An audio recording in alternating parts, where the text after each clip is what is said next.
주께서 여러분과 함께 주의 이름으로 오시는 왕이여 찬미 받으소서. 답은 하늘에 있는 평화, 지극히 높은 곳에는 영광. 그렇게 말씀하세요. 하늘에 있는 평화, 지극히 높은 곳에 영광. 기도합시다. 자비하심으로 우리를 도와주시는 우리 구원의 주 하느님, 우리에게 생명과 영생을 주시는 당신의 위대한 역사를 기쁘게 명상할 수 있도록 우리를 자비로이 도와주소서. 우리 주 예수 그리스도를 통하여 기도하나이다. 아멘. 복음 말씀은 성마태복음 21장 1절에서 11절입니다. 아니요, 미안합니다. 마가복음 11장 1절에서 11절. 마가복음 11장. 주께서 여러분과 함께 복음 말씀은 성마가의 복음 말씀입니다. 그들이 예루살렘에 가까이 와서 감람산 벳파게와 베트니에 이르렀을 때에 예수께서 제자 중들을 보내시며 이르시되 너희는 맞은편 마을로 가라. 그리로 들어가면 곧 아직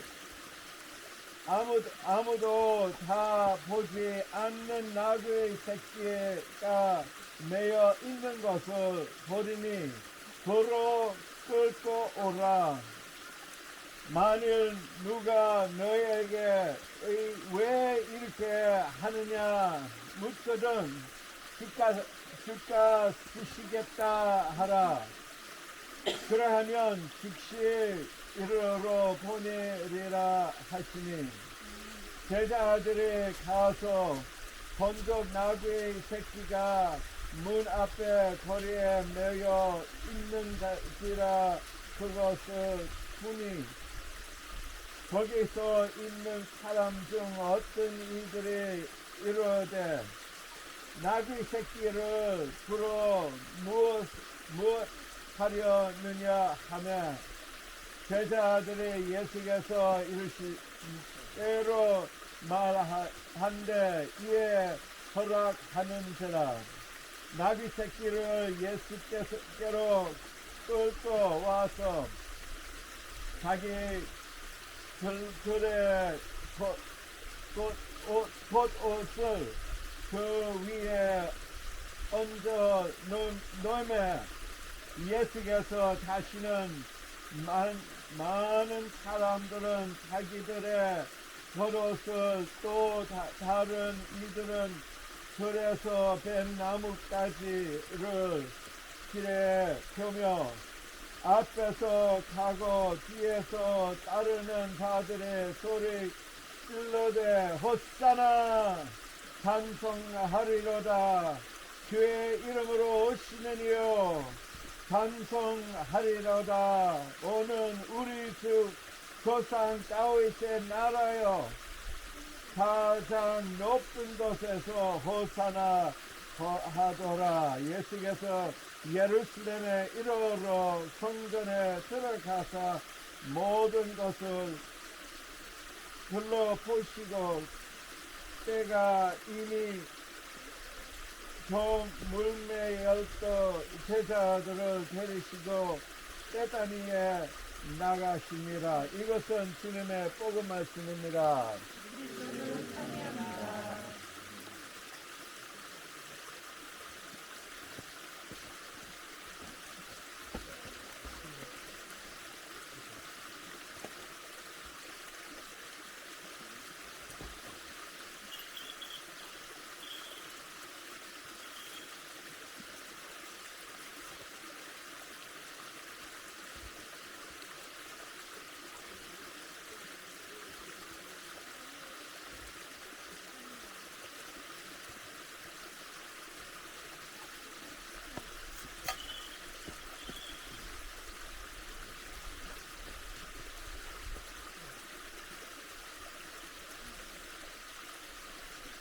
주께서 여러분과 함께 우리 주 하느님께 감사합시다.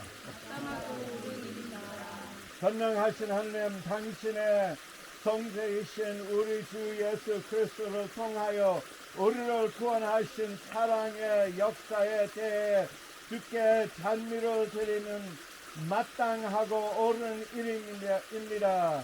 이 날 예수께서는 승리자로서 거룩한 도시의 예루살렘으로 들어가시고 주를 따르는 무리가 그들의 옷과 정유 나무 가지를 길에 펴고 예수 그리스도를 왕 중의 왕으로 선포하였나이다.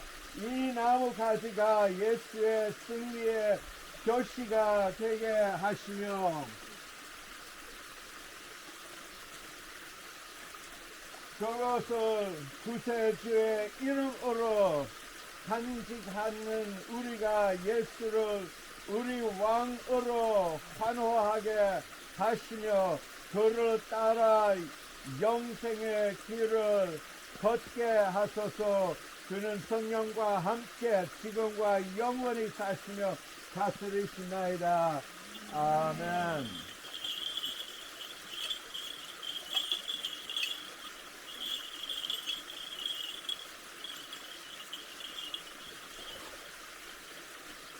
예, 지금 나누고 그 다음에 다 나눈 후에 우리는 성가 95장 부르면서 이거 인사일까요? 하이하고 여기 있습니다. 많지 않아요. 이쪽에 이쪽에 좀 나눠주세요.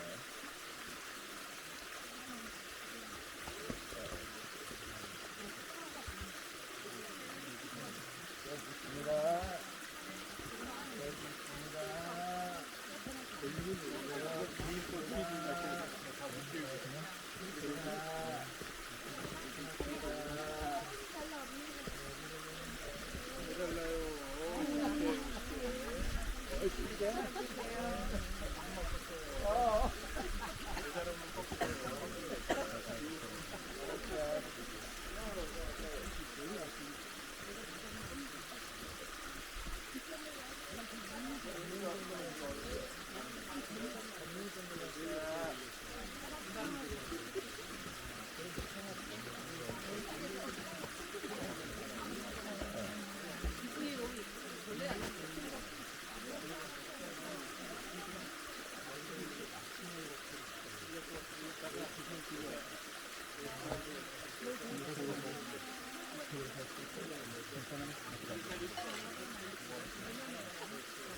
비싼 복사님은 먼저 앞에 가겠어요. 모두 다 경제님에 따라가면 좋고 그 다음에 전 맨 위치에 마지막 그 다음에 호사나 들어갈 때 그때 아마 예언 형제님 올간 치면서 95장 다시 시작할 수 있어요. 제대로 부를 수 있고 또 우리 모두 다 들어와서 자리에 앉을까지 계속 부르는 것입니다.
이 나무 가지 습관 아시죠? 이 가지 집에 가져가서 어디에서 걸고 뭐 크림 뒤에 시계 뒤에 벽시계 있으면 그렇게 하고 다음 내년 사순절까지 거기에서 두는 거예요. 그 다음에 제수일날 전 주일날은 그거 가지고 타보를 타고 그 다음에 제수일날 최에 쓰는 것입니다. 우리는 이거 보면서 기억해야 할 것은 예수님의 우리 왕으로서 인정하면서 기쁘게 성 안에 모시기로 하는데 근데 며칠 뒤에 많은 사람들은 예수님 죽이라고 말했습니다. 그래서 우리는 그 두 가지 기억하면서 우리는 얼만큼 예수님을 인정해야 하고 영광스럽게 바라봐야 하고 그런데 죄인으로서 얼마나 빠르게 완전히 배신할 수 있을까 기억하면 좋겠습니다. 그래서 항상 1년 동안 겸손한 마음으로 우리 주님 기억하시는 것입니다. 네, 여기서 1쪽에서 순서하겠습니다. 성부와 성자와 성령께 찬미를 드립니다. 우리의 모든 죄를 용서해 주시는 주님을 찬미합니다. 다 같이 기도합시다. 전능하신 하나님, 주님께서는 모든 사람의 마음과 소원을 아시고 은밀한 것을 모두가 없사오니 성령으로 우리 마음에 온갖 생각을 정결케 하시고 이를 주시고 사랑하고 우리 주 예수 그리스도로 아멘.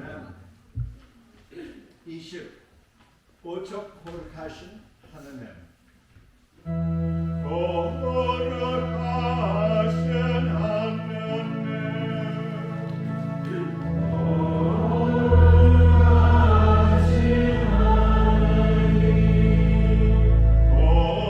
거룩하시고 전능하신 주님,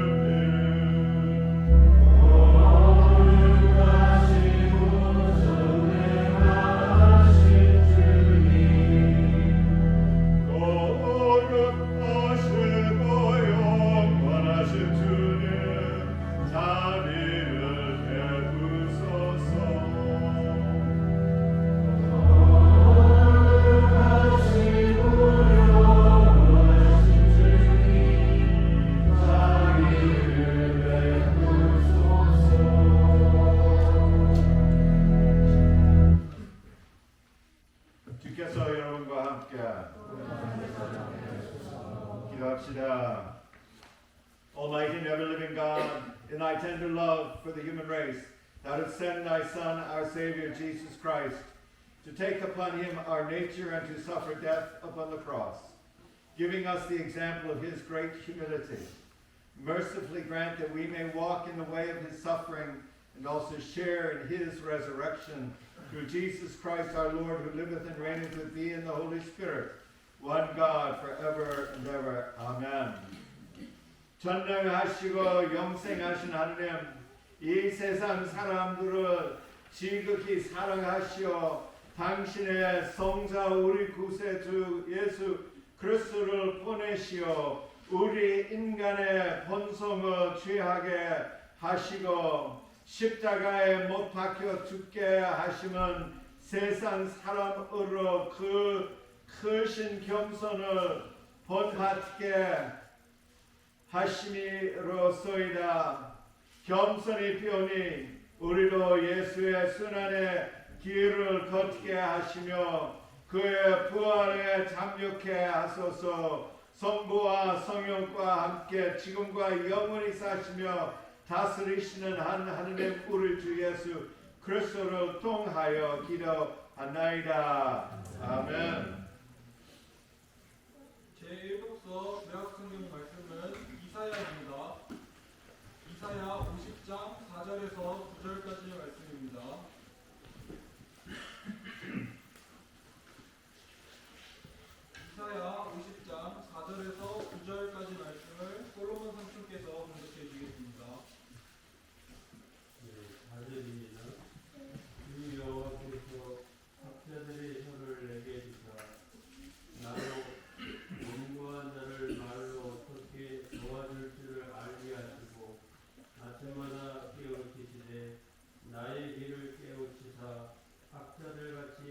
괜찮게 하시도다. 주 여호와께서 나의 길을 여섯중으로 내가 거역하지도 아니하며 이도 물러가지도 아니하며 나를 때리는 자들에게 내 등을 맡기며 나의 수염을 뽑는 자들에게 나의 뺨을 맡기며 모욕과 신대 등을 당하여도 내 얼굴을 가리지 아니하였느니라.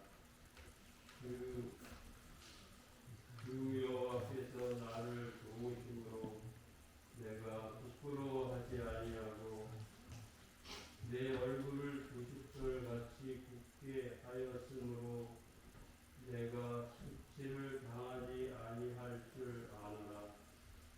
나를 의롭다 하시는 이가 가까이 계시니 나와 다툴 자가 누구냐. 나와 함께 설지어다. 나의 대적이 누구냐. 내게 가까이 나와 올지어다.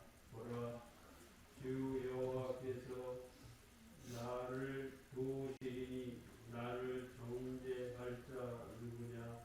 보라, 그들은 다 옷과 같이 헤어지며 좀이 그들을 먹으리라. 이것은 구약의 말씀입니다.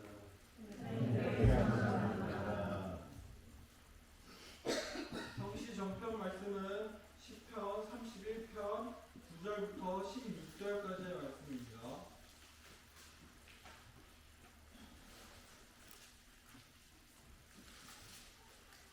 시편 31편 9절부터 16절까지 말씀을 피아노 쪽에서 먼저 교독해드리겠습니다. 여호여 내가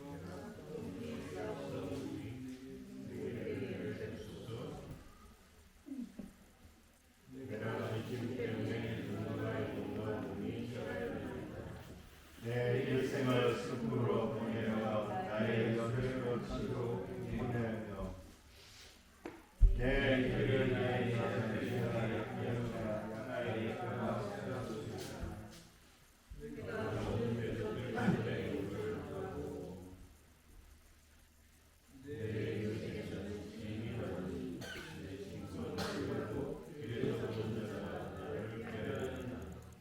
내가 이름을 그의 마음에 두지 않고 그의 생각을 생각하나 내가 그의 이름을 스스로 상상으로 감사하며 그들이 나를 시험하고 함께 내 주님을 배우려 하였나이다. 여호와여 그리하여도 나를 생각하시되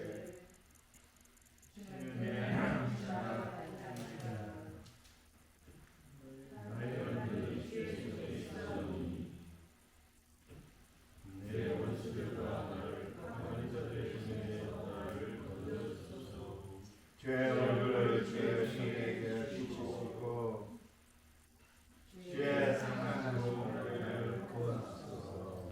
아멘. 제2독서 사신성경 말씀은 빌립보서입니다. 빌립보서 2장 5절에서 11절까지 말씀입니다.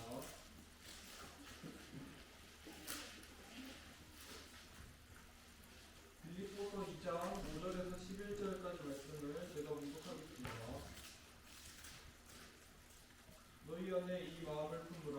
곧 그리스도 예수의 마음이니 그는 근본 하나님의 본체시나 하나님과 동등됨을 취할 것으로 여기지 아니하시고 오히려 자기를 비워 종의 형체를 가지사 사람들과 같이 되셨고 사람의 모양으로 나타나사 자기를 낮추시고 죽기까지 복종하셨으니 곧 십자가에 죽으심이라. 이러므로 하나님이 그를 지극히 높여 모든 이름 위에 뛰어난 이름을 주사 하늘에 있는 자들과 땅에 있는 자들과 땅 아래에 있는 자들로 모든 무릎을 예수의 이름에 꿇게 하시고 모든 입으로 예수 그리스도를 주라 시인하여 하나님 아버지께 영광을 돌리게 하셨느니라.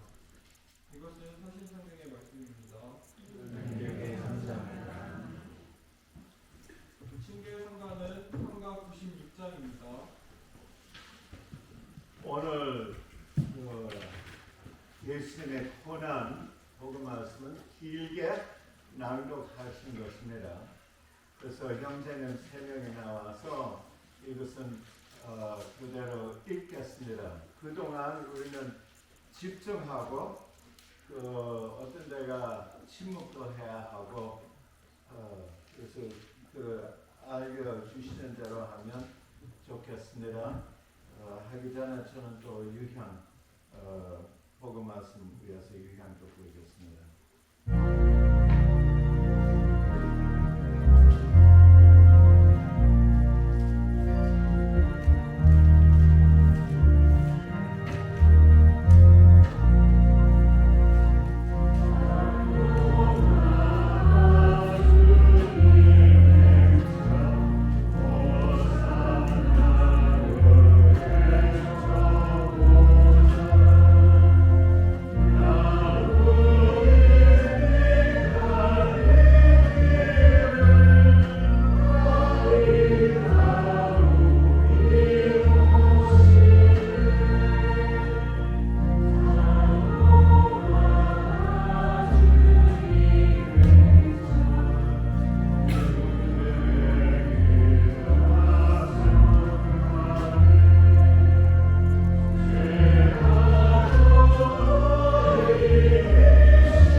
복음 말씀 들고 유형 어제 아니요 잠깐 어디고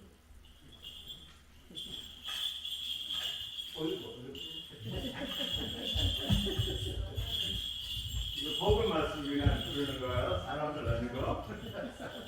들려주세요.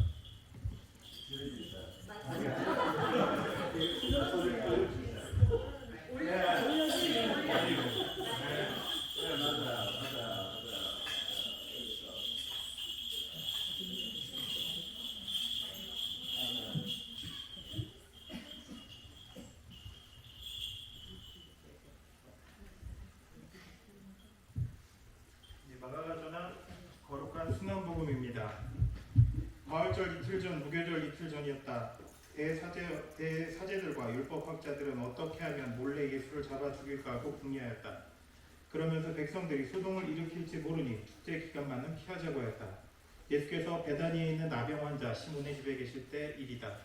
마침 예수께서 음식을 잡수시고 계셨는데 어떤 여자가 매우 값진 순 나르드 향유가 든 옥합을 가지고 와서 그것을 깨뜨리고 향유를 예수의 머리에 부었다.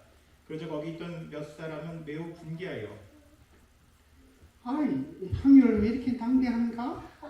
이것을 팔면 300데나리온도 더 받을 것이고 그 돈을 가난한 사람들에게 나누어 줄 수도 있을 텐데 에이 참 하고 투덜거리면서 그 여자를 나무랐다.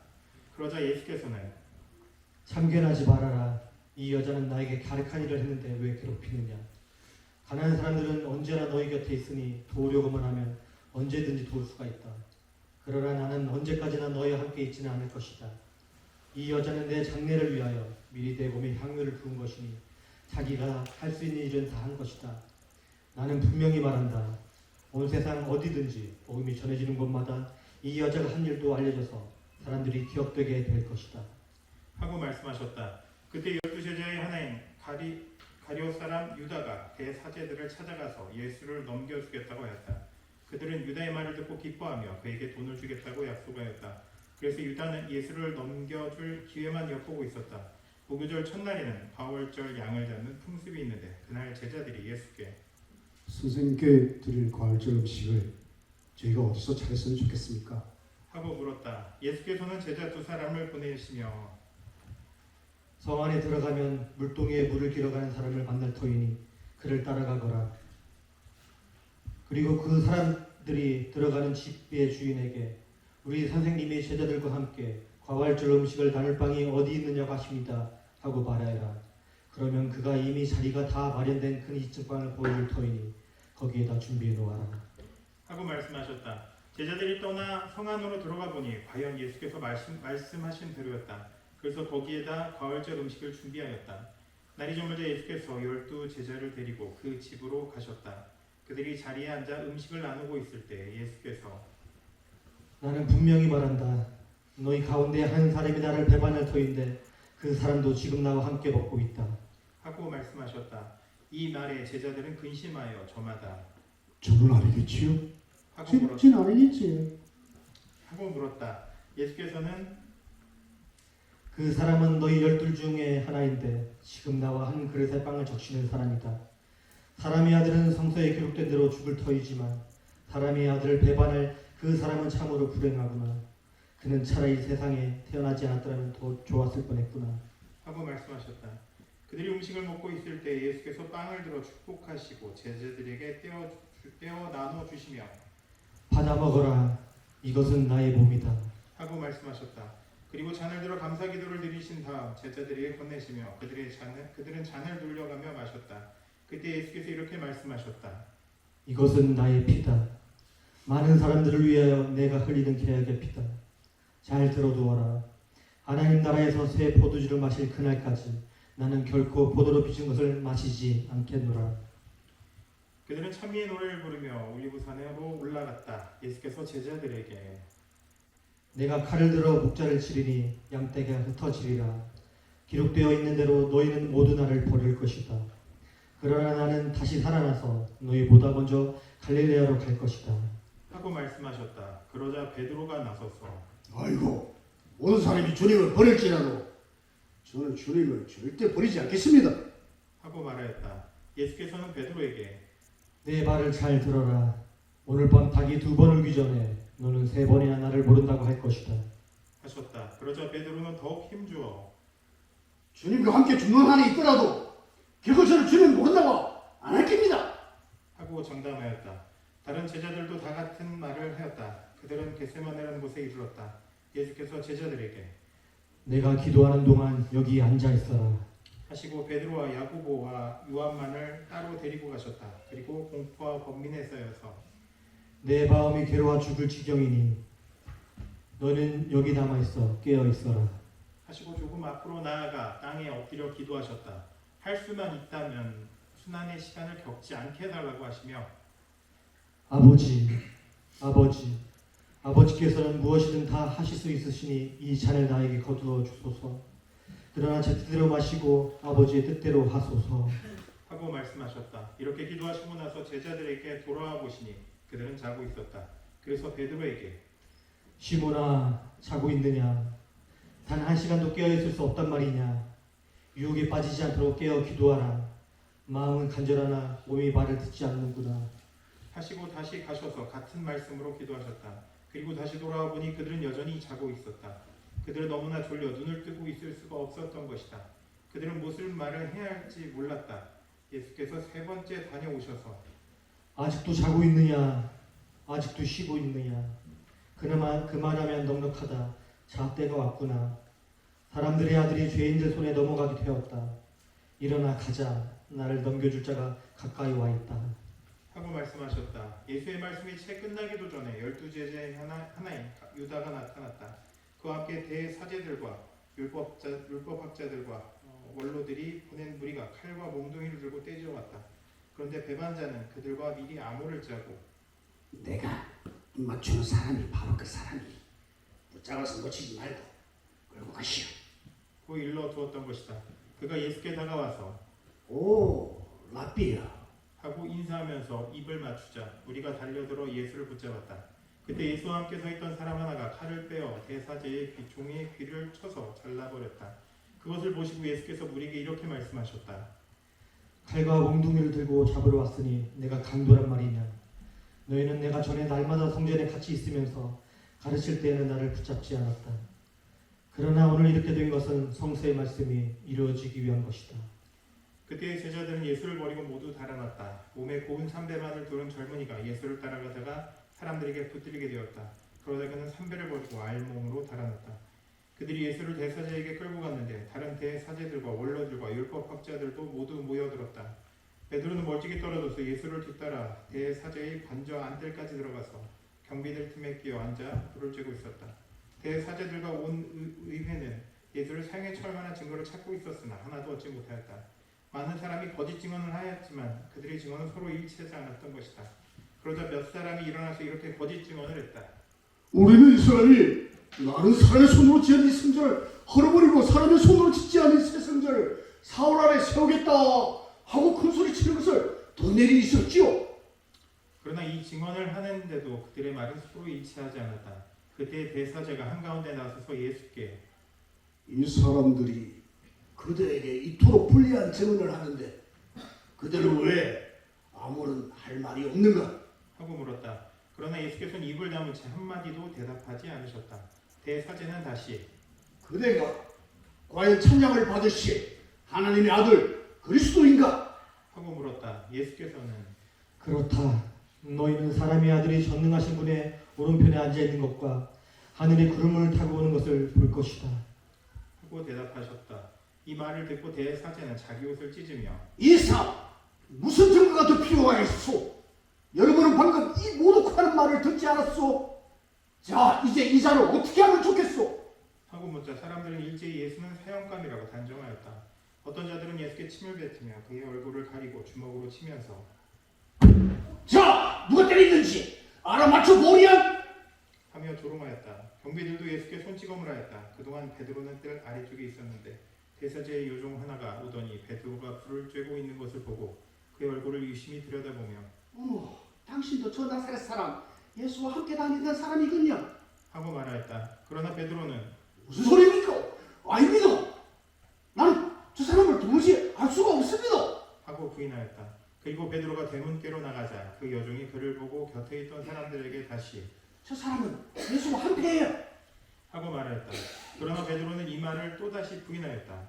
얼마 뒤에 옆에 서 있던 사람들이 베드로에게 다시 당신은 갈릴리아 사람이니 틀림없이 예수와 함께일 거요.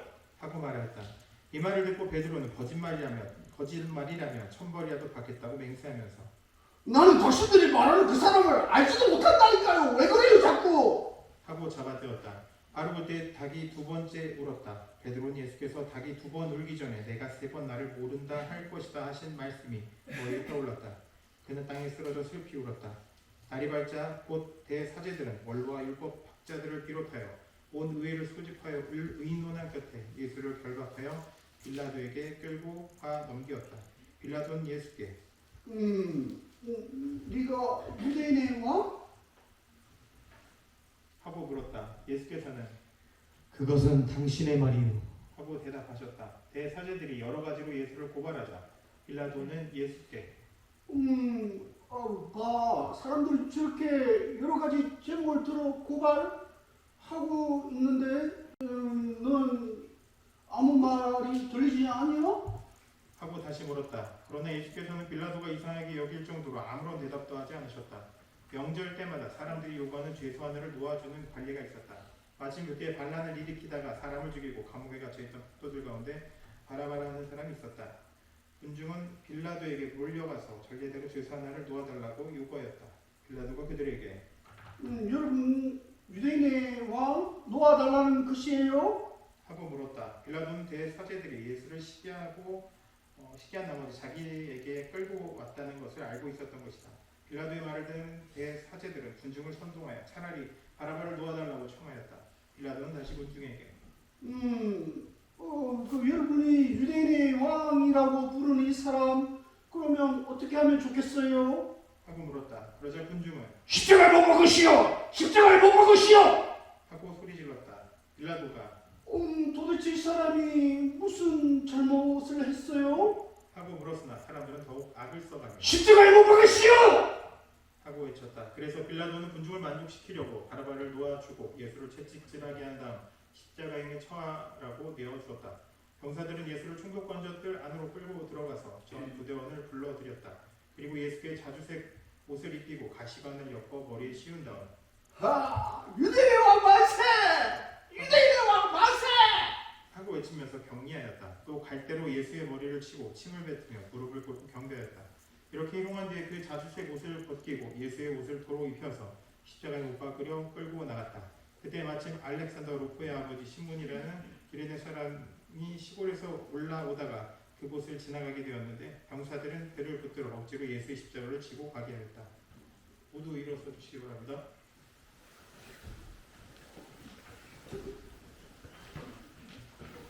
그들은 예수를 끌고 골고다라는 곳으로 갔다. 골고다는 해골산이라는 뜻이다. 그들은 포도주에 몰약을 타서 예수께 주었으나 예수께서는 드시지 않았다. 마침내 그들은 예수를 십자가에 못 박았다. 그리고 주사위를 던져 각자의 몫을 정하여 예수의 옷을 나누어 가졌다. 예수를 십자가에 못 박은 때는 아침 9시였다. 예수의 죄를 적은 명패에는 유대인의 왕이라고 쓰여 있었다. 예수와 함께 강도 두 사람도 십자가형을 받았는데 하나는 그의 오른편에 다른 하나는 왼편에 달렸다. 지나가던 사람이 머리를 흔들며 너는 승려를 헐고 사흘 안에 다시 짓는다더니 십자가에서 내려와 내 목숨이나 건져보렴. 하고 모욕하였다. 같은 모양으로 대사제들과 율법학자들도 조롱하며 남을 살리면서도 자기는 살리지 못하는구나. 어디 이스라엘 왕 그리스도가 지금 십자가에서 내려오라 보자. 그렇게 한다면 우린들 안 믿을 수 있겠어? 하고 서로 짓거렸다. 예수와 함께 십자가에 달린 자들까지도 예수를 모욕하였다. 낮 12시가 되자 온 땅이 어둠에 덮여 오후 3시까지 계속되었다. 3시에 예수께서 큰 소리로 엘로이 엘로이 레마 사박타니 하고 부르짖으셨다. 이 말은 나의 하나님 어찌하여 나를 버리셨나이까 라는 뜻이다. 거기에 있던 사람들 몇이 이 말을 듣고 저거 봐. 이 사람이 엘리야를 부르고 있어. 하였다. 어떤 사람은 달려오더니 해면을 신 포도주에 적시어 갈대 끝에 꽂아 예수의 입에 대주면서 어디 엘리야가 와서 그를 내려주나 봅시다. 하고 말하였다. 예수께서는 큰 소리를 지르시고 숨을 거두셨다. 무릎 꿇고 잠시 묵상하는 시간 갖겠습니다.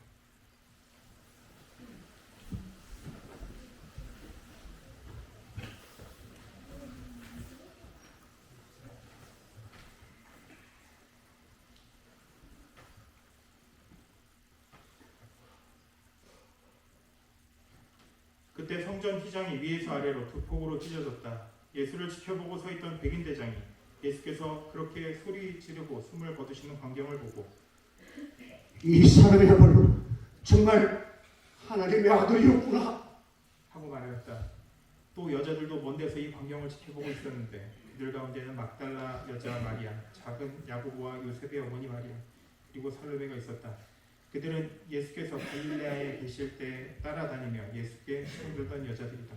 그 밖에도 예수를 따라 예루살렘에 올라온 여자들이 거기에 많이 있었다. 날이 이미 저물었다. 그날은 준비일 곧 안식일 전날이었기 때문에 아리마대 사람 요셉이 용기를 내어 빌라도에게 가서 예수의 시체를 내어달라고 청하였다. 그는 명망 있는 의회 의원이었다. 하나님 나라를 열심히 대망하고 있는 사람이었다. 이 말을 듣고 빌라도는 예수가 벌써 죽었을까 하고 백인대장을 불러 그가 죽은 지 오래되었는가 물어보았다. 그리고 백인대장에게서 예수가 분명히 죽었다는 사실을 듣고는 시체를 요셉에게 내어주었다. 요셉은 시체를 내려다가 미리 사 가지고 온 고운 배로 싸서 바위를 파서 막은 이 무덤에 모신 다음 큰 돌을 굴려 무덤 입구를 막아놓았다. 막달라 여자 마리아와 요셉의 어머니 마리아가 예수를 모신 곳을 지켜보고 있었다. 이것은 주님의 복음 말씀입니다.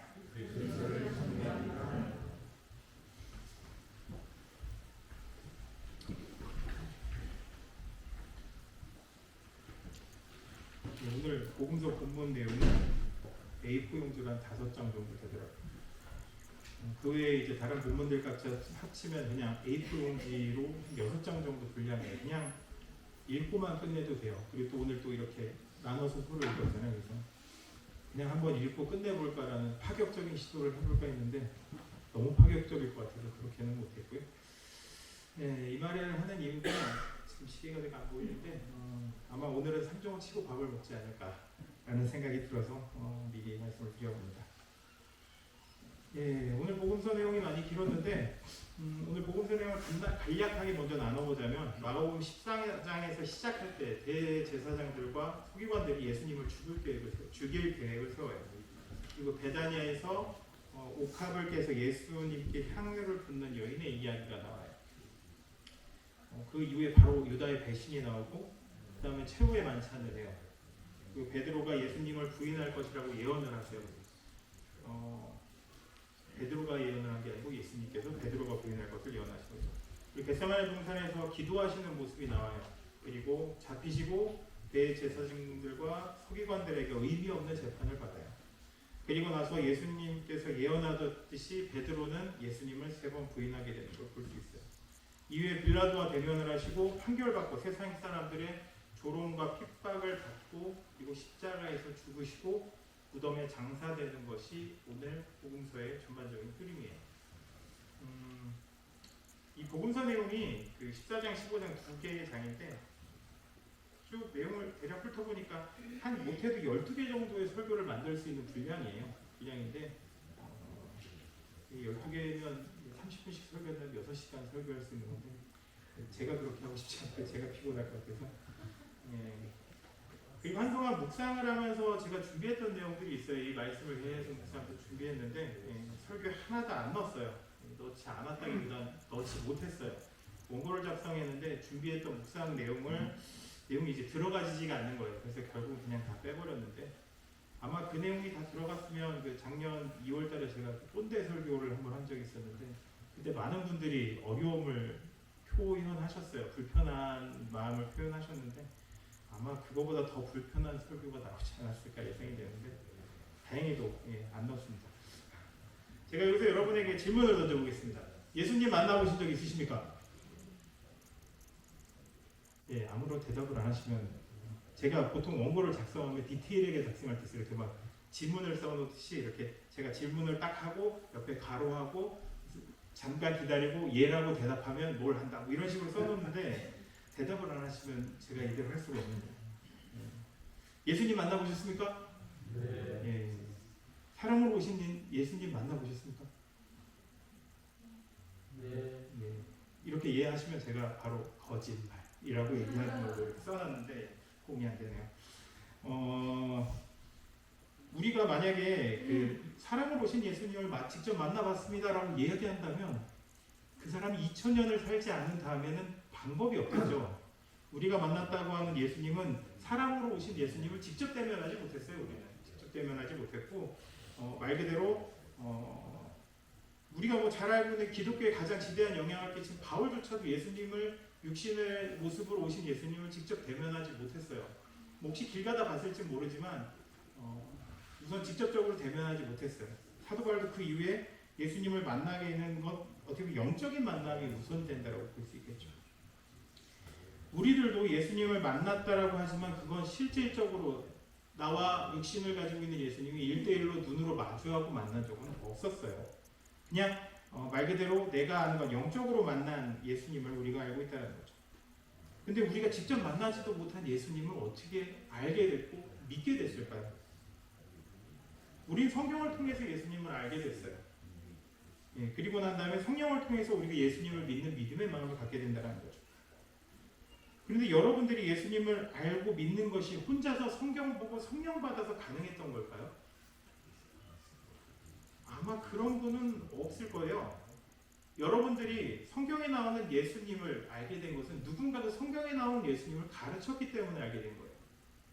그리고 여러분이 성령을 받은 것도 여러분들이 성령 받기를 간구하면서 함께 기도하고 옆에서 도와줬던 사람들이 있었을 거라는 거예요.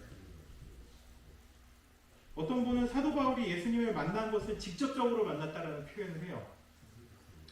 사도행전 9장에 보게 되면 예수님과 사도 바울의 그 첫 만남은 사울이 예수 믿는 사람을 잡아서 이제 족치려고 가고 있었죠. 가고 있는 와중에 다메섹 도상에서 예수님을 만나요. 근데 사람의 실물의 모습의 예수님을 만났다고 할 수는 없었어요. 음성을 들었어요. 음성을 듣고 난 다음에 누구시냐고 물어봤더니 네가 핍박하는 예수다라고 답변을 하셨어요. 그리고 난 다음에 어떻게 됐어요? 사도 바울은 눈이 보이지 않게 됐어요. 그때 예수님이 정말 옆에 계셨어도 못 봤을 거예요. 이제 바울 신학 하시는 분들이 늘 얘기하는 게 어떤 부분이냐면 바울에 대해서 바울 신학을 얘기할 때 정의할 때 무슨 얘기를 하시면 사도 바울이 예수님을 인지하고 믿게 된 시점에 대한 이야기를 많이 해요. 그럼 뭐라고 얘기하냐면 다메섹 도상에서 예수님을 만나는 그 순간 사도 바울은 모든 기독교의 정수를 그 순간 얻었다라는 표현을 쓰시는 경우들이 많은데 전 그거에 대해서 좀 의문을 던져봐요. 물론 사도 바울은 예수님을 잘 알았어요. 왜 잘 알았을까요? 지금 그 신천지나 이단에 대해서 더 잘 알고 있는 사람은 거기 소속된 사람이 아니고 그들을 찾고 그들에 대해서 대비하는 이단 연구소 분들이 거기 있는 사람들보다 더 자세히 알아요. 왜 그러냐면 이단에게 그들의 잘못된 것을 알려주고 그들을 빼오기 위해서나 아니면 그들의 잘못된 것을 지적하기 위해서 더 철두철미하게 공부를 하거든요. 사도 바울은 그런 사람이에요. 당시 유대교의 이단이라고 볼 수 있었던 그리스도인들을 잡아내기 위해서 예수라는 사람에 대해서 그리고 그 당시에 기독교라는 거에 대해서 더 철두철미하게 준비되어 있었던 사람일 거예요. 지식적으로 예수를 알고 있었던 사람이에요. 그 전에. 그렇지만 믿음은 없었다라는 거죠.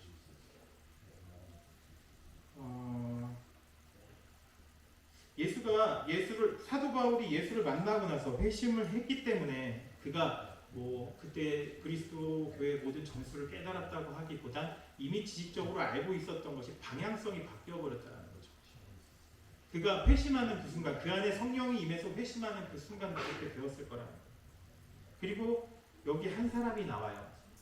사도 바울과 예수님의 만남의 관계 가운데 한 사람이 누구냐면 아나니아라는 사람이 나와요. 예수님의 제자 아나니아라고 나와요. 그 사람에게 예수님께서 뭐라고 얘기하셨냐면 야, 저기 가면 그 사울이라는 애가 앞도 못 보고 헤매고 있을 거야. 가서 좀 도와줘. 눈도 좀 뜨게 해주고 좀 챙겨줘라. 라고 해요. 그때 아나니아는 뭐라고 얘기했을까요? 알겠습니다 했을까요? 아니에요. 주님, 걔 저 잡으러 온 사람인데 걔 앞으로 제가 왜 갑니까? 라고 반문을 던져요. 그렇지만 예수님께서는 가라고 거듭 이야기하신다는 거죠. 아나니아는 자기가 죽을 수 있어요. 죽을 수 있는 상황 가운데서 그 자리로 나갔다는 거예요. 그것만 해도 어떻게 보면 참 아나니아라는 사람이 대단한 부분이 있기는 해요.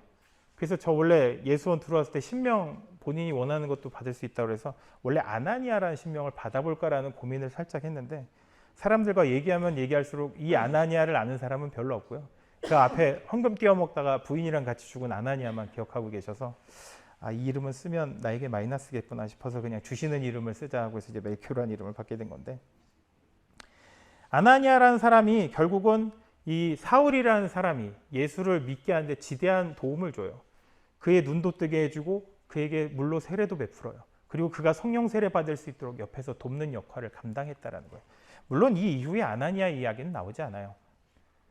나오진 않지만 아나니아가 이 사울이라는 사람, 지금의 사도 바울과 이 교회 사이를 연결하는 데 지대한 역할을 했어요. 아마 이 아나니아라는 사람이 존재하지 않았다면 우리가 알고 있는 사도 바울이라는 사람은 존재하기 어려웠을 거예요. 이렇게 바울에게는 예수님을 직접 만났던 아나니아라는 제자를 통해서 예수님을 만날 수 있는 기회가 되었다라는 거죠. 그래서 이 땅에서 예수님의 참된 모습을 깨달아 알고 배울 수 있게 되었다라는 거예요. 지금의 교회 그리고 우리가 이제 예수님을 알고 믿을 수 있게 된 것은 결국 믿음의 선배들이 있었기 때문에 가능했다라는 거예요.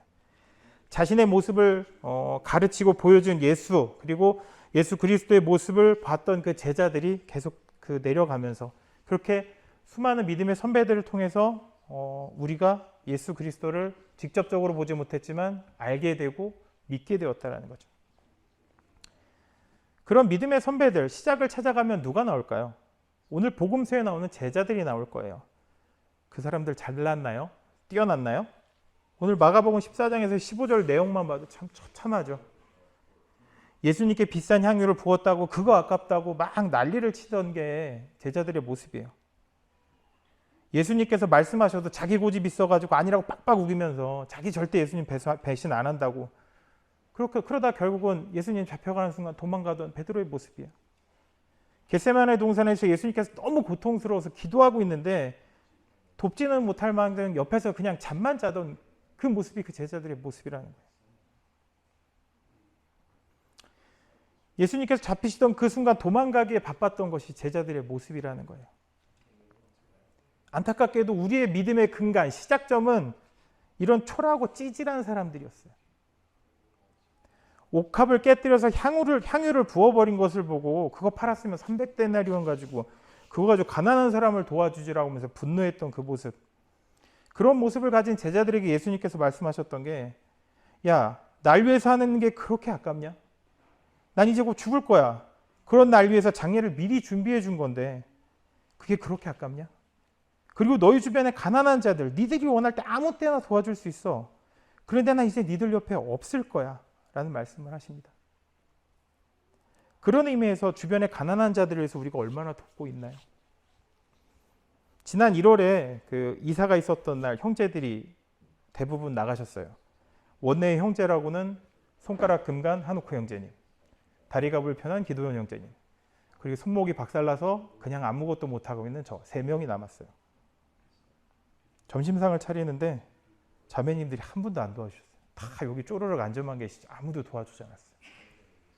그때 마음 진짜 많이 상했어요. 야, 너무하다. 몸이 가난한 이 세 형제를 돕는 사람이 없단 말인가. 자매님, 아무도 없으셨어요. 자매님.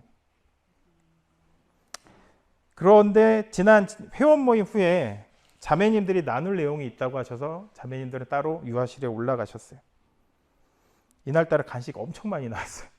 뭐 고구마도 나오고 뭐 과자도 나오고 뭐 하여간에 그릇이 여러 개 나왔어요. 컵이랑. 근데 이제 정리해서 밀어놓고 나서 보니까 형제님들은 단 한 분도 설거지를 안 들어가시더라고요. 형제님들 안 들어가셨어요. 그래서 그냥 저도 가려고 했어요. 근데 갑자기 그 가난한 자를 돕지 않는 제 모습이 떠오르는 거예요. 내가 자매님들에 대해 원망하고 불평하던 그때의 모습이 떠오르면서 아, 이건 아닌 것 같다 해서 혼자 설거지를 했어요. 제 자랑을 하는 거예요. 이렇게 우리도 못난 제자들과 별로 다를 바 없는 존재라는 거예요. 우리는 예수님께서 잡히시고 난 이후에 십자가에서 죽으실 때까지 어떻게 보면 세상 사람들은 때리고 욕하고 침뱉고 믿었던 제자들에게 팔리고 배신당했던 그 모습을 떠올리면서 오늘 이사야서 시편 말씀을 보면 떠오르면서 했던 말이 아, 고난당하는 예수님을 떠올릴 거예요. 그래, 예수님이 이렇게 고난당하셨어. 근데 여기서 예수님만 이렇게 고난당하셨구나라 해서 끝나면 안 된다라는 거예요. 우리에게 이사야서 시편에서 이 고난의 대상자가 예수님만이 아닌 내 자신이 되어야 한다라는 거예요. 오늘 서신서인 빌립보서 2장을 보면 우리에게 예수님의 마음을 품으라고 말씀하시는 것을 볼 수 있어요. 하나님이면서도 오히려 자신을 낮추고 사람으로 오셔서 죽기까지 하셨던, 그리고 복종하면서 십자가에서 죽으셨던 그 예수 그리스도, 그 예수님의 마음을 품으라고 말씀하고 있다는 거예요. 예수님이 당한 그 고난이 그것이 2000년 전에 예수님의 고난에서만 멈춰 있다고 한다면 지금의 교회는 존재할 수 없다라는 거예요. 만나보지 못했는데 어떻게 믿을 거예요? 2000년 전에 예수에 멈춰 있다고 한다면. 그런데 지금 교회가, 우리 예수원 공동체가 유지되고 있는 이유는 무엇일까요? 지금 자리를 지키고 있는 우리에게 예수 그리스도의 모습을 직접 보여준 믿음의 선배들이 있었기 때문이라는 거예요. 그분들 한 사람 한 사람 떠올리다 보면 완벽한 사람은 또 없어요. 다만 그렇게 완벽하지 않음 속에서도 작게, 때로는 크게 한두 가지 정도 내 마음을 때리는 예수님의 모습들을 우리가 발견할 수 있다는 거죠. 날 위해서 힘들지만 틈틈이 화목난로에 불을 넣으시는 형제님들이 있어요. 날 위해서 피곤하지만 이른 아침에 나와서 밥 해주시는 자매님들이 있다는 거예요. 뭐 그렇게 크지 않지만 예수님께서 우리의 추위와 배고픔을 안타까워하셨듯이 예수님의 모습으로 일하시는 분들이 있다는 거예요. 우리는 그 믿음의 모습을 닮아가야 된다는 거예요. 전 예수원에 처음 왔을 때 그 솔로몬 형제님 모습을 보면서 물론 솔로몬 형제님 스스로 늘 얘기하신 게 자기 옛날에 막 혈기 막 있고 막 이런 얘기 하시긴 하지만 제가 왔을 때는 그런 혈기를 드러내시는 경우는 거의 없으셨고 그냥 늘 묵묵히 어디선가 무언가 하고 계세요. 바닥을 쓸고 계실래 왜 쓰세요? 라고 하면 여기가 미끄러워서 사람들 미끄러질까 봐 흙을 쓸어낸다고 얘기를 하세요. 낙엽도 막 모으고 계세요. 뭐 하세요? 낙엽 모아서 저기 그 잔반 놓는데 갖다 놔야 돼서 한다고 얘기하세요. 우리가 하지 않는 일, 힘들고 어려워하는 일, 때로는 우리가 잊고 있다가 때로는 그것으로 인해서 문제가 생길 만한 것들, 그런 요소에서 일을 하시는 분들이 있다라는 거예요. 그분들이 예수 그리스도의 마음을 가졌기 때문에 가능하다라는 거죠. 예수님께서 사람들 보면 참 많이 안타까우셨을 거예요. 지금 전 세계 1위 부자가 누군지 아세요? 네, 일론 머스크로 하시는 분이 계시면 밀려나셨어요. 밀려나셨고 지금 전 세계 부자 1위가 누구냐면 베르나로 아르노라는 사람이에요. LVMH라는 회사의 대표인데 어딘지 전혀 모르겠죠. 누군지도 모르겠고. 루이비통 아시죠? 예, LVMH라는 회사가 사치제 제조기업이에요. 그러니까 명품 만드는 회사예요. 근데 명품 만드는 회사 그 루이비통만 있는 게 아니고 여러분 우리는 잘 모르지만 명품이랑 안 치면서 그 사람 그 회사 이렇게 그림 하나 봤는데 로고가 한 수십 개가 밑에 쫘라락 박혀 있는 거예요. 저거 다 뭐야? 이랬는데 그 사람이 소속돼 있던 LVMH라는 회사 산하에 있는 기업들이에요. 그게 다 명품 회사예요. 우리는 모르지만 강남 가면 와 하는 그런 명품을 만드는 회사예요. 우리랑 별로 친분 관계는 없지만 하여간에 그 사람이 돈 제일 많이 갖고 있는 사람이 되는데 그 사람이 가진 돈이 2265억 달러예요. 우리 돈으로 환산하면 한 300조 좀 넘어요. 대단한 사람이잖아요. 근데 하나님의 기준으로 그 사람 보면 어떨까요? 가난한 사람이에요. 그렇잖아요. 하나님의 기준으로 보면 그 사람 가난한 사람이에요. 우리랑 별반 다를 거 없는 사람이라는 거죠. 가난의 원말은 그 한글이 아니고 한문으로 갓난이라는 거예요. 어려울 간자에 어려울 난자가 합쳐진 단어가 가난이에요. 어렵고 어려운 사람이라는 뜻이죠. 세상에 있는 사람들은 모두 그렇게 가난한 사람이에요. 그래서 우리가 그 가난한 사람을 돌봐야 된다는 거죠. 그런데 그런 가난한 사람들을 돕다 보면 우리가 칭찬만 받을까요? 하지만 그렇지 않아요. 예수님도 가난한 사람을 돕기 위해서 이 땅에 오셨어요. 오셨지만 예수님 욕먹고 모욕당하고 맞고 마지막에 죽기까지 하셨어요. 가난한 사람을 돕는다라는 건 어떻게 보면 참 위험한 행동이라는 거죠. 제가 늘 얘기하는 게 배려는 주는 것이지 받는 것이 아니라는 말을 제가 많이 해요. 내가 여유가 있다면 여유가 있는 사람은 가난한 사람을 도울 수 있어요. 하지만 여유가 없다면 가난한 사람 돕기 어렵다라는 거예요. 그런데 가난한 사람이 여유 있는 사람에게 강제로 나를 배려해 주세요라고 얘기한다면 그건 배려라고 할 수 없다라는 거죠. 배려를 받다 보니까 그걸 권리로 착각하고 자신의 권리인 양 달라고 요구한다라는 거예요. 잘못된 행동이지만 세상은 그렇다라는 거예요. 제가 옛날에 모교회 사역할 때 하루에도 노숙자분들이 몇 번씩 와요. 그리고 그분들에게 1,000원씩 드렸어요. 1,000원씩 드려서 보냈는데 뭐 제가 해줄 수 있는 게 당장 그거밖에 없었어요. 뭐 그때 뭐 전도서 사역할 때 뭐 사례를 많이 받는 것도 아니고 제가 막 퍼줄 수도 없었기 때문에 오시면 오시는 분들 주머니에 있는 1,000원짜리 한 장씩 드렸어요.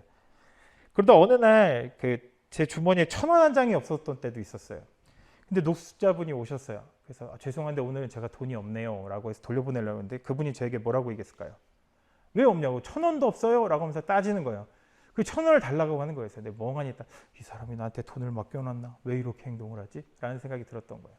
어느 순간 이분에겐 내가 늘 줬던 그 1,000원이 배려가 아닌 자신의 권리로 바뀌어버렸다라는 거예요. 배려라는 이름으로 권리를 주장해서는 안 된다는 거죠. 저도 손목이 부서져서 움직이기가 어렵죠. 지금도 통증이 있어요. 움직이면 통증이 있는데 제가 12월 18일 날 다쳤어요. 그리고 벌써 3개월이 넘게 지났어요. 그래서 저는 많은 배려를 받고 있어요. 당번도 빠졌고 공동작업도 나가지 않고. 그런데 지난달 말쯤인가 멜기세덱 형제님이 저한테 오셔서 안당번과 화목당번을 넣겠다고 얘기했어요. 그때 제 마음이 어땠을까요? 화가 났어요. 내가 팔이 이렇게 됐는데 어떻게 나한테? 라는 마음이 들었어요. 그거와 동시에 딱 들었던 생각이 뭔지 아세요? 아, 내가 지금 배려를 권리로 생각하고 있구나 라는 생각이 문득 들었어요. 그래서 그냥 알겠다고 하고 받아들이고 안당번은 2번인가 했고 지금 오늘부터는 또 화목을 넣고 있어요. 예수님께서도 가난한 자를 배려하셨어요. 배려하셨고 그렇지만 그 배려했던 그 가난한 사람들이 그 배려를 권리로 착각해버렸어요. 그리고 마지막엔 예수님을 때리고 욕하고 조롱하면서 죽음까지로 내몰았던 것이 그 가난한 자들의 모습이라는 거예요. 그 가난한 자들, 당시에 그 성난 군중들이기도 했던 그 모습들, 그 모습 가운데 또 예수님의 제자들도 있었다라는 거예요. 그런데 그런 제자들이 성령을 통해서 변화돼요. 자신들에게 직접 가르쳤던 예수의 삶을 살게 되었다라는 거예요. 그래서 그 제자 한 사람 한 사람이 예수님의 삶을 살면서 그가 예수가 되어서 다른 가난한 사람들을 만나줬다라는 거예요. 또 그 사람들도 그 가난한 사람들도 변화돼서 또 다른 가난한 사람들을 예수의 모습으로 만나 주었다라는 거예요. 그렇게 2000년이 지난 지금까지도 그런 예수 그리스도의 삶이 이어져 오고 있다라는 거예요. 그래서 그 믿음의 삶이 이어져 오고 있기 때문에 지금의 교회가 존재할 수 있게 되었다라는 거죠. 가난한 자를 돕고자 하는 마음을 가진 예수님의 은혜와 하나님의 사랑, 그리고 성령님께서 우리와 코이노니하면서 우리도 예수가 되고 또 다른 제자들을 만들 수 있는 존재로 변화될 수 있었다라는 거예요. 그 결과가 지금 인류의 구원이라는 거죠. 고난주간 동안 생각해보면, 고난주간이 아니라 사순절 기간 동안 생각해보면 이번 사순절 기간 이제 마음이 어려운 일들이 참 많았어요. 몸도 아프긴 했지만 몸 아픈 거는 원래 그 전부터 아팠던 거라 괜찮았는데 마음이 어려워지고 마음이 힘들어지는 순간, 마음이 너무 고통스러웠던 순간들이 있었어요. 그래서 그때 본원에 있는 가족들이 있을 때 얘기했죠. 그냥 나가고 싶었다. 나갈까도 생각했었다라는 이야기를 했던 적이 있어요.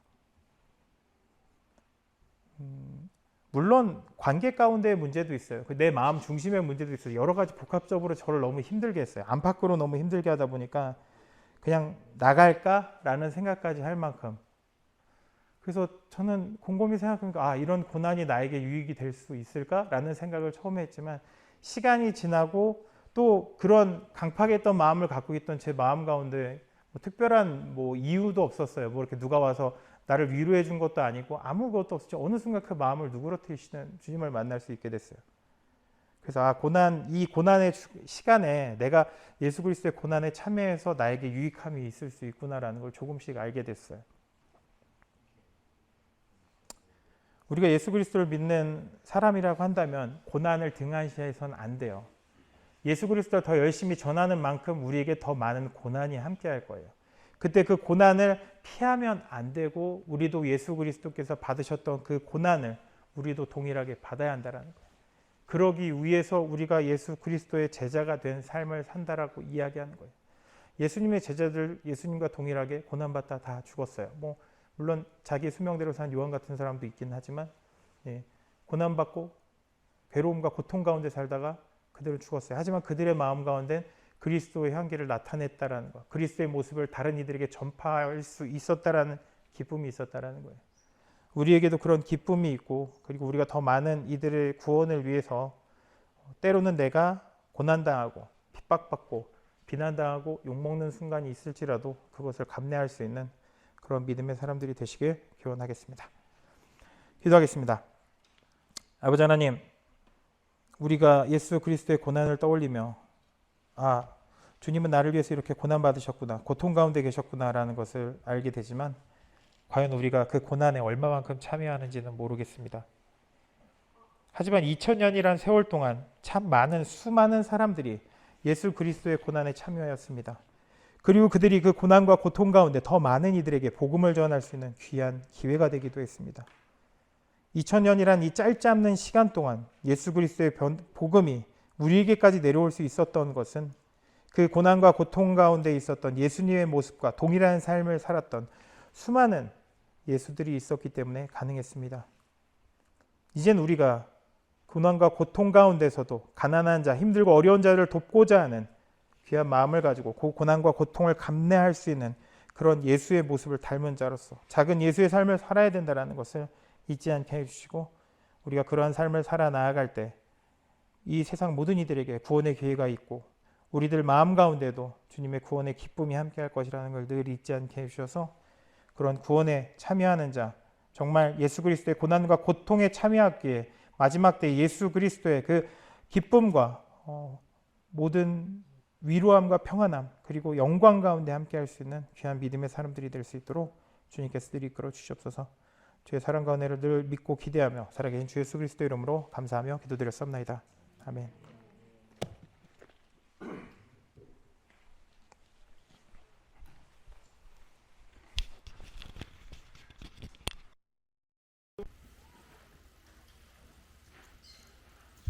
한 마음으로 서로 사랑하며 한 분이신 하느님 아버지와 성자와 성령 삼위일체이시며 하나이며 분리됨이 없는 성삼위일체로 고백합시다. 32쪽 니키어 신경 애곡입니다.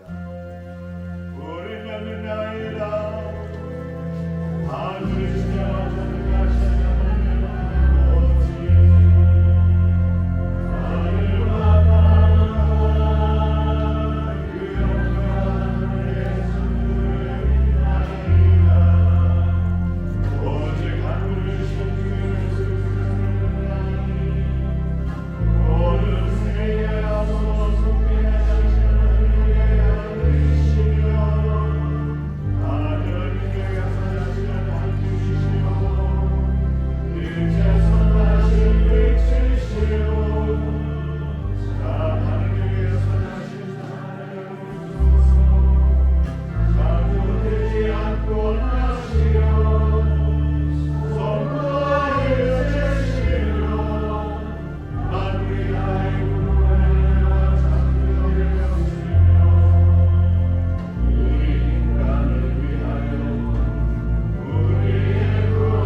형제 자매 여러분, 우리는 이 거룩한 승천 예를 합당하게 드리기 위하여 서로 화목하고 겸손한 마음으로 우리 죄를 고백합시다.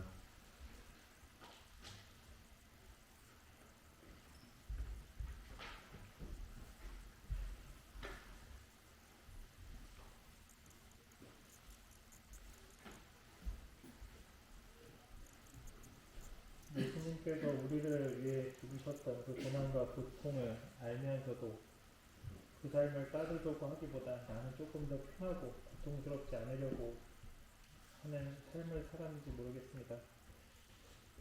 타인을 어떻게 보면 나보다 힘들거려 가난한 자들을 도우려는 마음보다는, 그들을 배려하려는 마음보다는 내가 배려받으려고 하는 마음이 더 많았고, 그리고 타인을 배려하지 못했던 순간들, 그리고 내가 배려받지 못했다라는 것에 대한 원망들을 가지고 살기도 했습니다. 이런 것이 주님 안에서 주님을 온전히 따르고 예수 그리스도의 삶을 살지 못하는 것이다. 공동체와 주님 앞에 그를 고백합니다.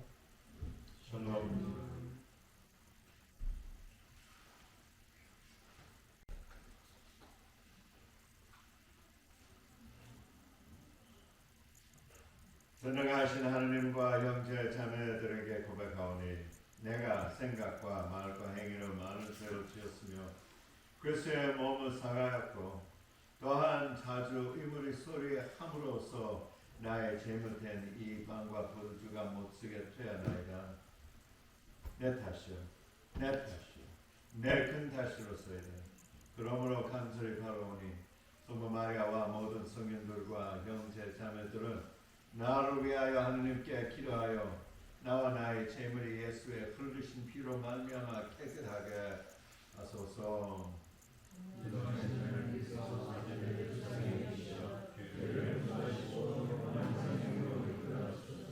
아멘.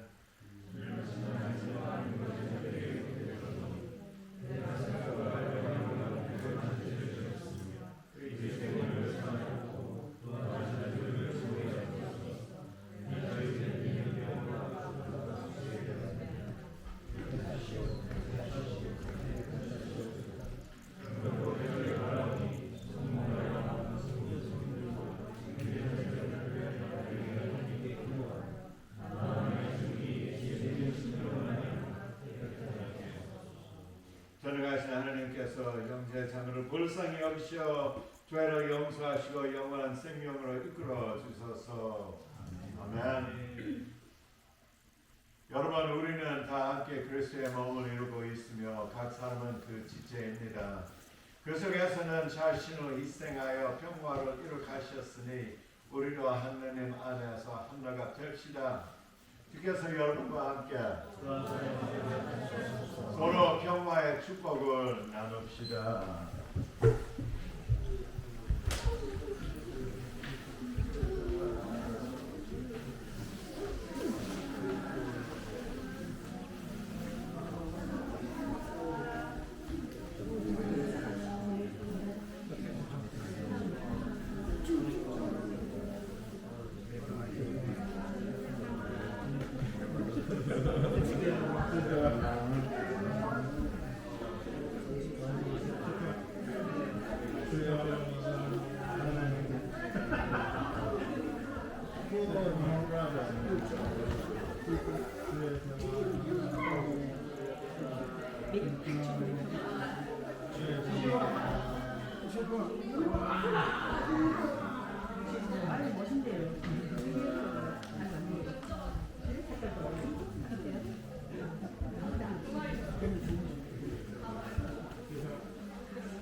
기억이 안 나네요.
영광의 왕이시며 아브라함과 이삭과 이스라엘의 하나님께 하늘로부터 우리의 구주께서 영광을 입으시고 다시 오실 때까지 이제와 영원토록 하느님의 제단에 이 신비를 바치나이다.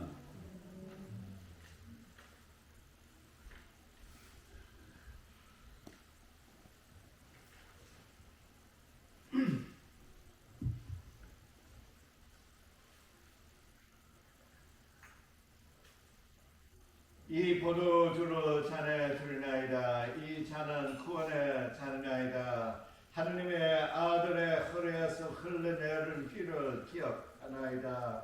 이 물을 이 잔에 드리나이다. 이 잔은 구원의 잔이나이다. 하느님의 아들의 허리에서 흘러내린 물을 기억하나이다. 이 물과 이 포도주를 소금으로 이것들은 이제 분리될 수 없나이다. 이것은 물과 피로서 오신 그리스도께서 이제 그 자신을 우리 인간에게 진히 연합하셨음을 상기시키시며 우리의 인간성은 그의 신성에 연합되어져 결코 분리될 수 없음을 기억하게 하소서.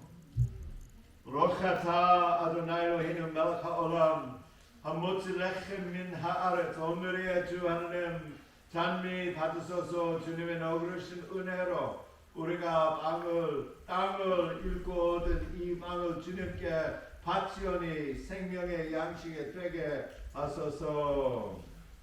하나님 미리 섬겨주소서. 브로카타 아도나이 엘로히누 멜카 올람 보레 크리 하고펜 오늘의 주 하나님 찬미 받으소서. 주님의 너그러신 은혜로 우리가 밭을 갖고 오른 이 포도주로 주님께 바치오니 구원의 음료가 되게 하소서.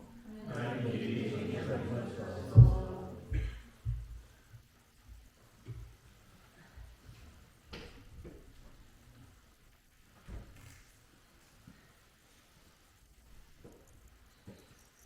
모든 것은 하느님께서 주시기에 저희가 받는 것은 하느님께 바칩니다. 이 주여 이것으로 당신의 복음을 세상에 전파하게 하소서. 아멘. 병원 성가는 성가 404장입니다. 성가 404장입니다.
말씀 우리 한거 있으면 나오면 좋겠습니다.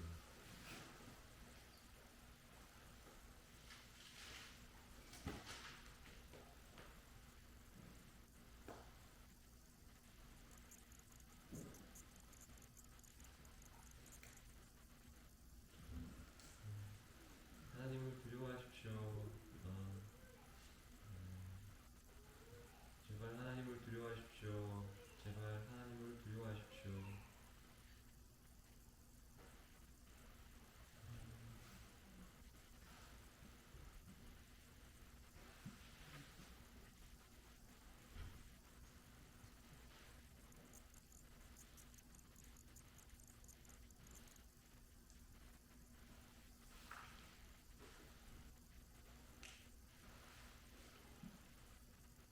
불로 소금이 되고 소금이 우리 가운데 있어 사먹게 된다는 마가복음 9장 말씀이 생각이 났습니다.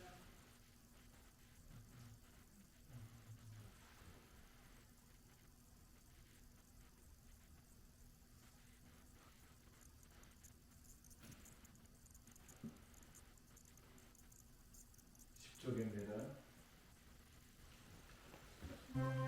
주께서 여러분과 함께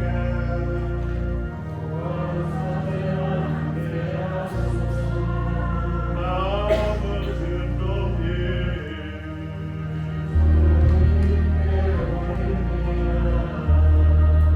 우리 주 하나님께 감사합시다.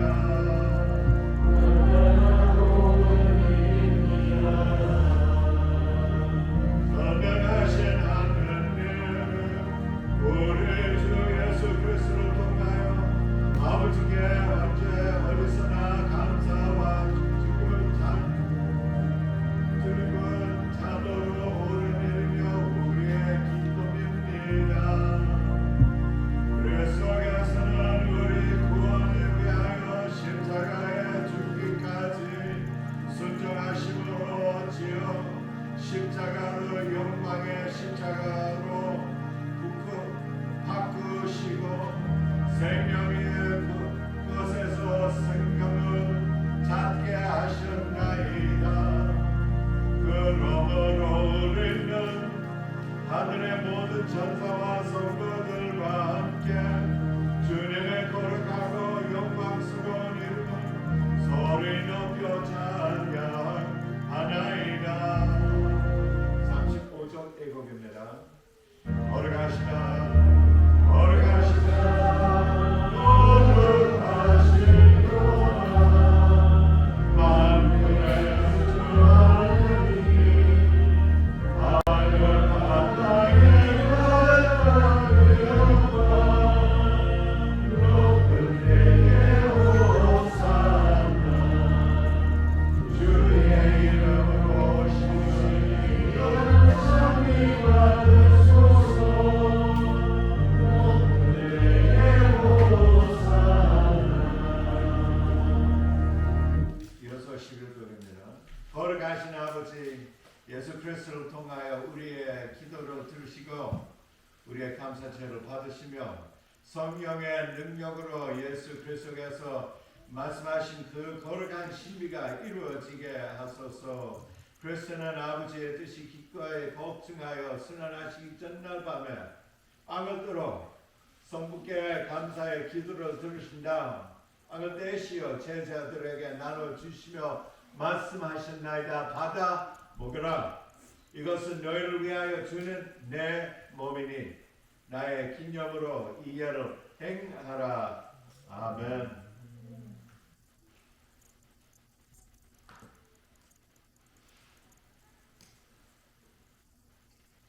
또 후에 잔을 드시고 감사의 기도를 들으신 다음 그들에게 주시며 말씀하셨나이다.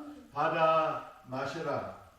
이것은 죄를 용서해 주려고 너희들과 많은 사람을 위하여 내가 흐르는 새로운 계약의 피니 마실 때마다 나의 기념으로 이 예를 행하라. 아멘.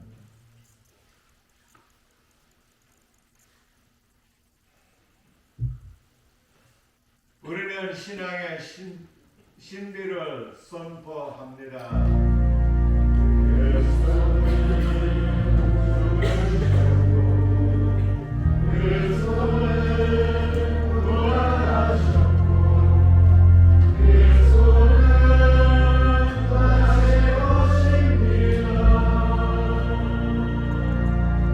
그러므로 우리는 예수 그리스도의 순환하심과 부활하심과 승천하심을 기억하며 또한 그 속에서 영광 중에 다시 오심을 바라보며 이 거룩한 빵과 이 거룩한 잔을 완전한 쟁물로 드리나이다.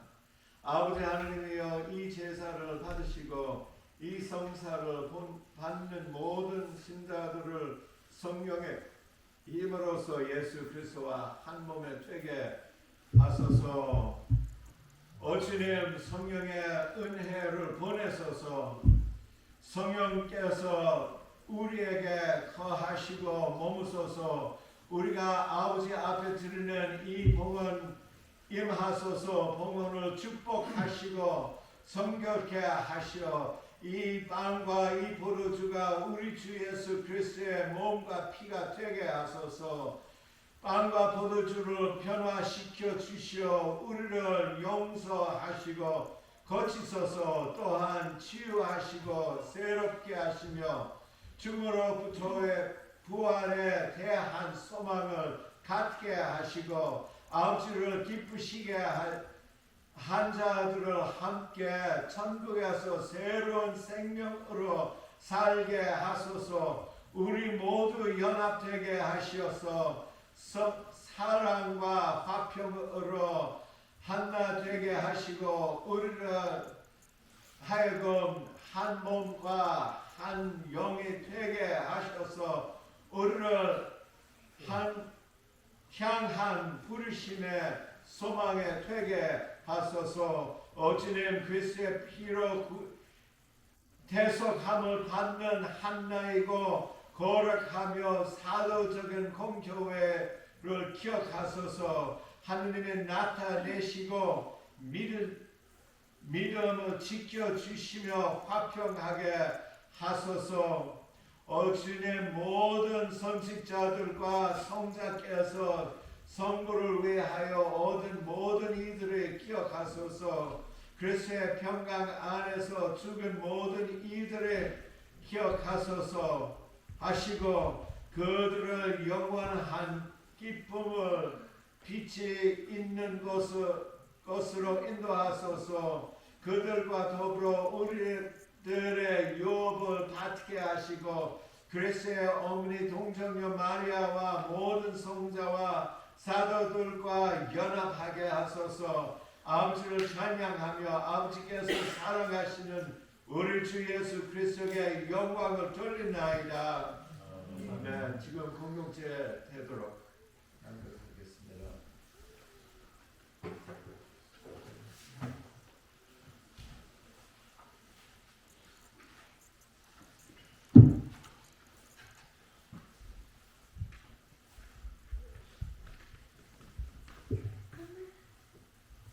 여러 나라에 나가 주님의 좋은 소식을 전하고 있는 모든 선교사들과 주님의 백성들, 특별히 남해안, 인도네시아, 방글라데시, 아프리카, 인디아, 니게리아, 일본 등지에서 수고하는 월드 선교회와 네이선저 잡지 편집자들과 세계 여러 선교단체, 웹, 인터스, 오픈도어, OM, YWAM, 국제보건선교회, 국제 FIM, 내비게이터, 부족선교회, 국제문민자선교회, 국제복음음반선교회, 국제 MI 선교회, 한국해리선교회, 내성경번역선교회, 전문현대교육 해석선교회, 선교훈련, 전문인 선교훈련, 선교연구원, 지오선교회, 인터코, 순회선교단, 에서드기도운동, 그룹토기선교회, 지저스플러드아미, 모퉁이돌선교회, 평화한국, 게레사람, 기독교 북한선교회, 두레하나 통일소망선교회, 진리와 자유, CCC 북한자 염소 보내기운동, 하나누리, 조선의 그리스도인 버들, 북한 내륙선교회, 북한선교방송, 중국 어문선교회, 미시간 지원, 선하나, 파이오니아 선교회, 실내지에게 주연을 주사 거룩한 말씀을 공손히 듣고 깊이 믿어 정신토록 힘을 다하여 주신 소명을 이루게 하소서.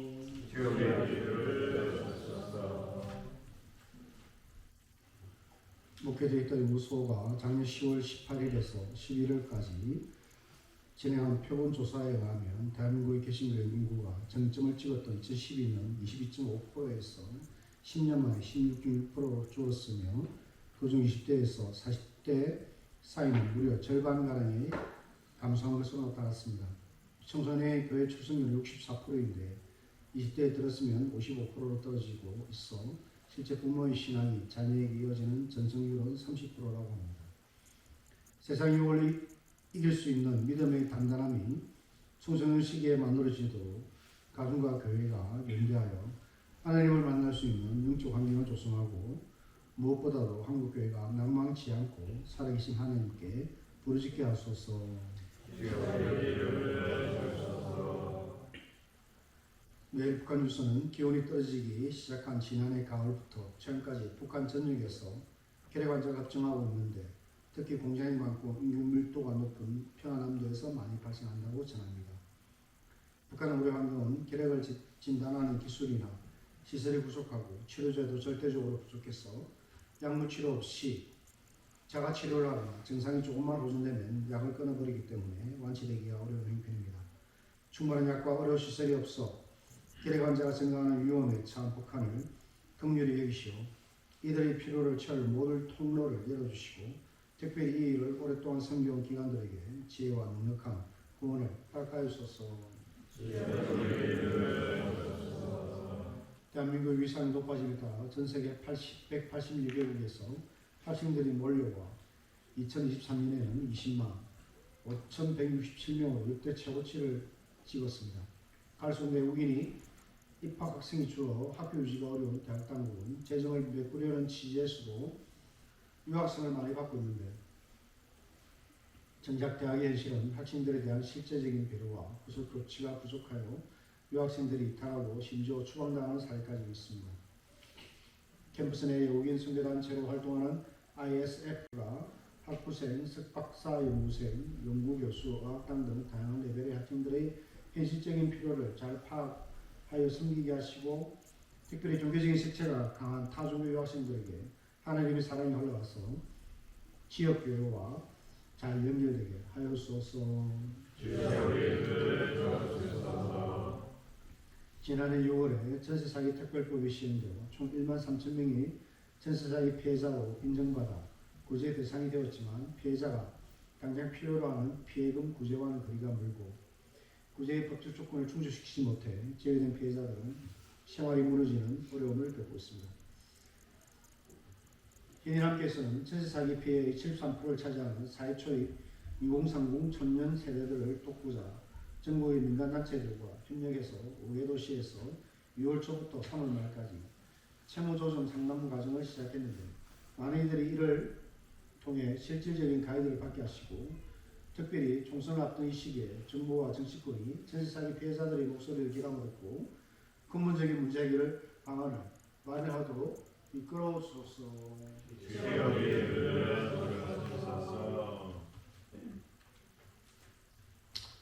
주여 우리의 기도를 들으시고 또한 주의 모든 성인과 모든 성조, 선지자와 사도와 순교자와 우리를 구름같이 둘러싸고 있는 많은 증인들의 거룩한 특권과 공로를 인하여 지존하신 하나님께 감사하며 칭송하나이다. 기도하오니 우리도 이 증인들을 모분하여 거룩한 교회의 도리를 확실히 믿고 주의 계명을 지킵니다. 주의 명령하신 일을 성실케 하소서. 또 주를 믿고 별사하시는 모든 성도에게 우리의 문안을 전해 주시고 예수님께서 다시 오실 때 우리가 그들이 함께 부활하여 공중에서 만나게 하소서.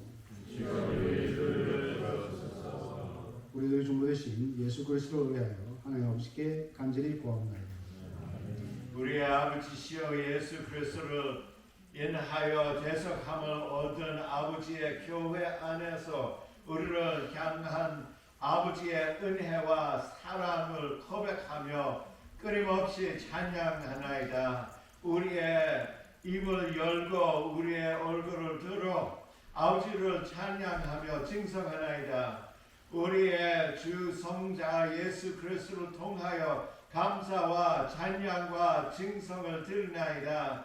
우리 구주로 인하여 그 그와 더불어 그 안에서 성령으로 인하여 하나 되게 하시며 모든 영광과 존귀는 이제와 영원토록 전능하신 아버지의 것이옵니다. 아멘.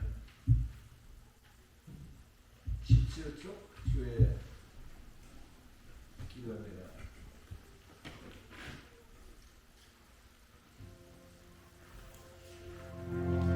우리 구세주 그리스도께서 가르치신 대로 기도합시다.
주님의 성체를 나눕니다.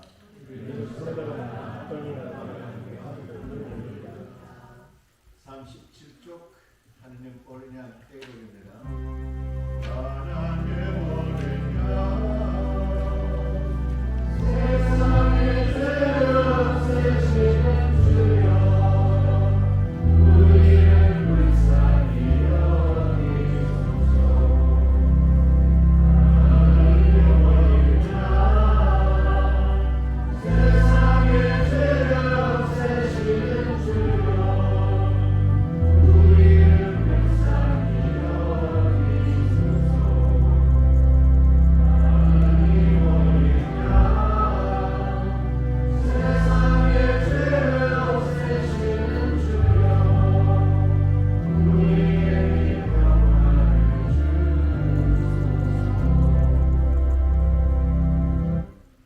세상의 죄를 없애시는 하나님의 어린 양이 여기 계시니 이 성찬에 절에 가면은 복되더라.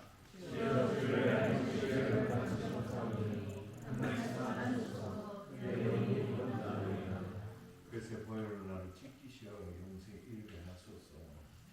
그리스도의 성체, 그리스도의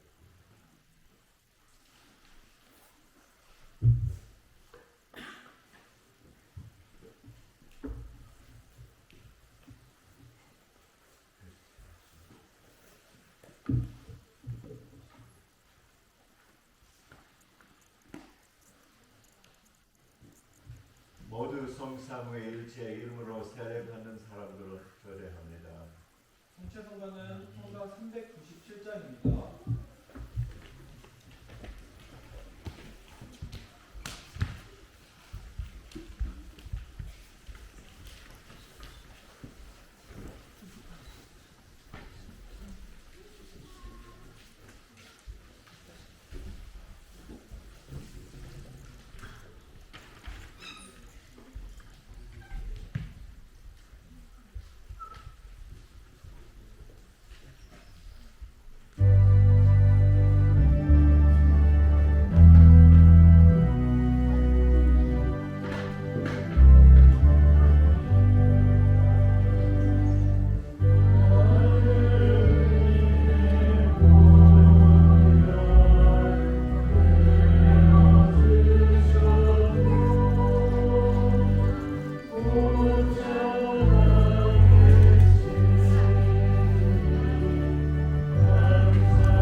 당신 십자가를 동경하여 그리스도의 몸과 피를 받아 모시는 우리를 하여금 십자가 위에는 아무것도 자랑하지 않게 하소서. 다같이 전능하신 하나님 주께서는 그리스도의 성자와 보혈을 양식으로 우리에게 먹으심으로써 그리스도의 몸과 하나님께 되게 하십니다.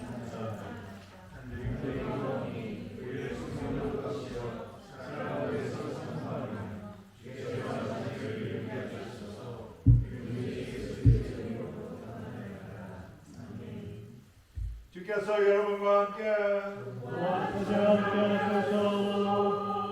하느님의 무한하신 평화가 교들과 함께 하시오.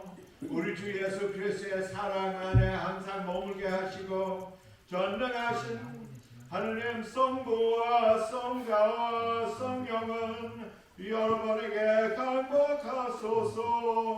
아멘.